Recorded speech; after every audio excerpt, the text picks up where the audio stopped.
लाहौर आज पाकिस्तान के अहम शहरों में से एक है।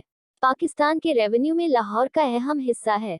लेकिन क्या आप जानते हैं, लाहौर के पाकिस्तान में जाने से पहले हर किसी को लगता था कि विभाजन के वक्त लाहौर पाकिस्तान का नहीं बल्कि हिंदुस्तान का हिस्सा होने वाला है।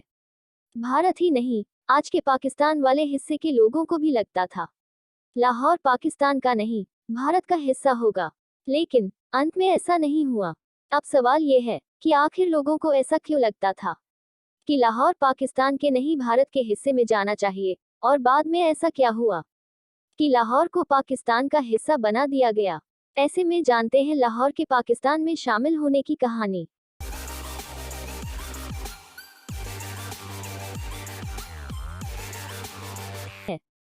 लाहौर ने आज से पहले कभी ऐसी सुबह नहीं देखी है।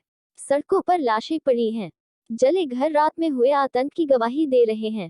अंग्रेजों का तर्क है कि किसी ने लाहौर के भारत में शामिल होने की अफवाह फैला दी।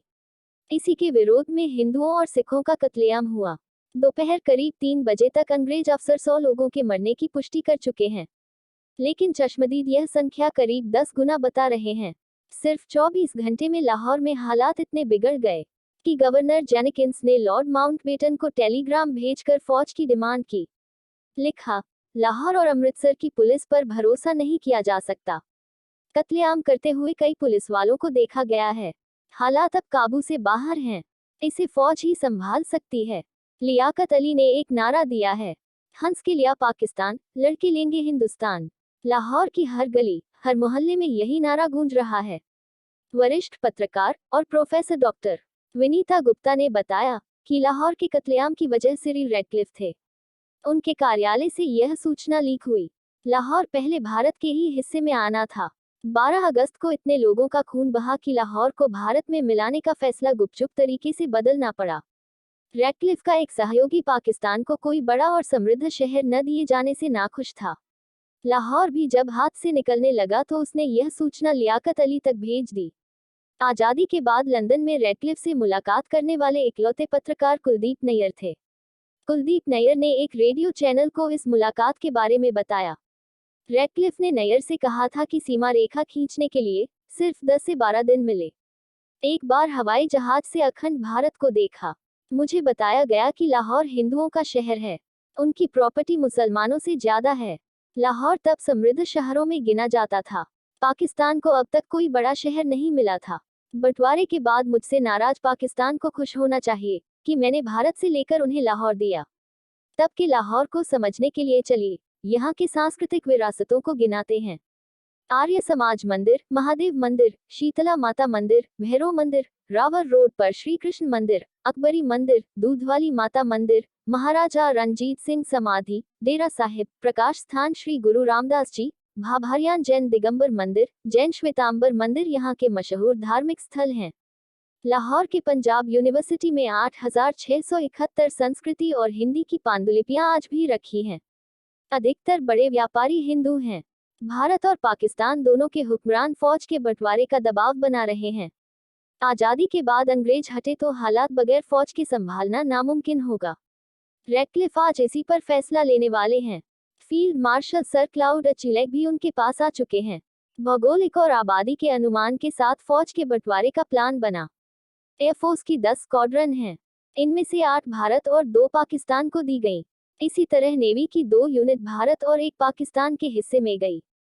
तय हुआ कि अप्रैल 1948 तक दोनों देशों की सेनाओं के सुप्रीम कमांडर फील्ड मार्शल अचिलेक ही रहेंगे। दोनों देश की सेनाएं बेलगाम न हो, इसके लिए जॉइंट डिफेंस काउंसिल बना। इसके चेयरमैन माउंटबेटन बने। मीडिया फेडरेशन ऑफ इंडिया के सलाहकार और वरिष्ठ पत्रकार डॉक्टर सचिन बत्रा कहते हैं कि 3 अगस्त को गांधी की कश्मीर के महाराजा हरि सिंह से मुलाकात हुई। उस मुलाकात का पहला असर आज के दिन दिखा। नेहरू के आग्रह पर गांधी ने हरि सिंह से सिर्फ इतना कहा कि रामचंद्र काक को निकाल दीजिए।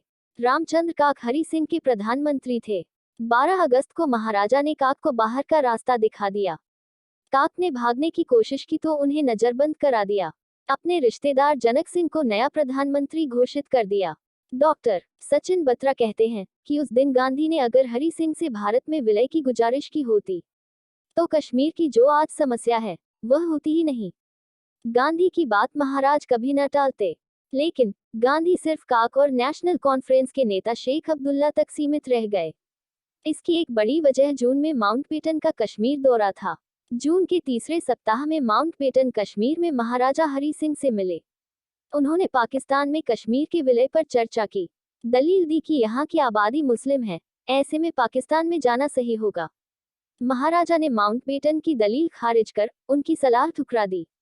महाराजा का झुकाव जिन्ना से ज्यादा नेहरू की तरफ था, तभी उन्होंने अपने विश्वासपात्र काक को भी हटाने में देर नहीं की।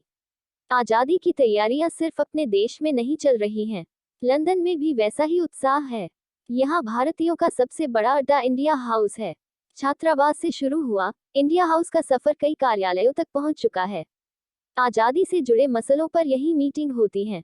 लंदन में तब तक हाई कमिश्नर कृष्ण मेनन की नियुक्ति हो चुकी थी। तय हुआ कि कृष्ण मेनन की अध्यक्षता में आजादी से जुड़ा कार्यक्रम होगा। ब्रिटिश पीएम एटली और उनके मंत्रिमंडल को भी इसमें शामिल होने का न्योता भेजा गया। कृष्ण मेनन 1957 में देश के रक्षा मंत्री बने। मेनन जब हाई कमिश्नर थे, तब दिवंगत पत्रकार खुशवंत सिंह उनके जनसंपर्क अधिकारी हुआ करते थे।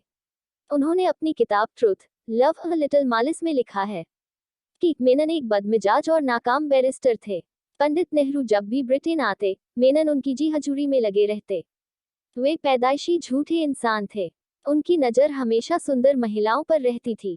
उच्चायोग में उनके कई महिलाओं से संबंध थे। चीन युद्ध की हार और जीप घोटाले में भी उन पर आरोप लगते रहे हैं।